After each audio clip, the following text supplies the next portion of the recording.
the dragon's cave. "Never fear, my dragon friends," he said. "It is warm in the king's castle. Come with me. Methinks you will be toasty and cozy there."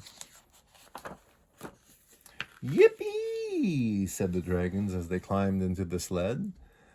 "But there is one thing I must tell you," said the good knight. "There is a ball at the castle tonight. You must mind your manners." "Oh, we will," said the dragons. The good knight's horse trudged through the thick, wet snow. Clippity-slop, clippity-slop. When they came near the castle, it looked very fancy and festive. It also looked very warm. Inside, fires were burning in every fireplace. Candles were glowing by every window. Musicians were playing. Guests were dancing.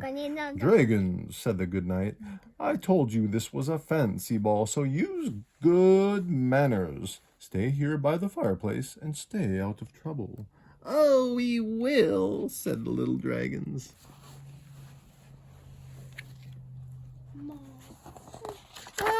Oh, we can't skip a page. "But the dragons will be dragons." "I am still cold," said the first dragon. "The fire could be warmer," said the second dragon. "Let's blow on it," said the third dragon. The little dragons started blowing their fiery breath on the fire to warm it up. The flames grew. "Awesome," said all three dragons. "We are nice and warm now." But the guests at the ball did not like the bigger fire. Smoke came pouring out of the fireplace. The good knight ran back to the dragons. "Put that fire out right now, dragons," commanded the good knight. The dragons grabbed the punch bowl. Uh-oh. Splash! The fire was soaked. So was the good knight. "Oops," said the dragons. "We're sorry." "Now, dragons," said the good knight, "stay here on the stairs and remember, mind your manners." "Oh, we will," said the dragons. The good knight went back to his post at the door. "But dragons will be dragons." What? "Look," said the first dragon. He pointed to the glowing chandelier. "Ooh," said the second dragon. "What a great swing," cried the third dragon. The dragons leaped from the stairs onto the chandelier and swung across the room.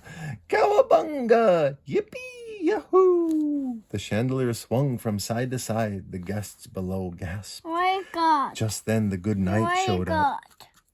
I don't know, he's a toy or something. "Come down right now, dragons," commanded the good knight. Down came the dragons and the chandelier. Kaboom! "Oops," said the dragons. "We're sorry."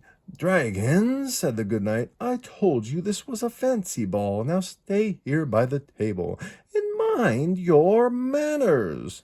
"Oh, we will," said the dragons. But dragons will be dragons. The first dragon pointed to the cake. "I am hungry," he said. The second dragon pointed to the musicians. "I want to play that harp," he said. The third dragon jumped up and down. "I want to dance with a princess," he cried. But this time the good knight had been watching the dragons.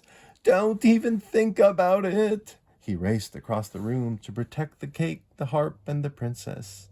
"You three dragons are ruining the king's ball. Why aren't you using your manners?" cried the good knight. The little dragons hung their heads.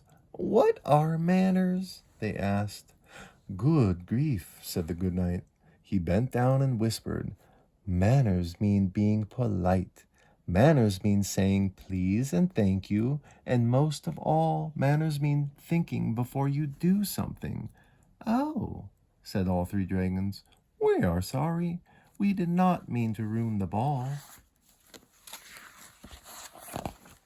They sat and thought for a long time. They felt truly awful about their wild behavior.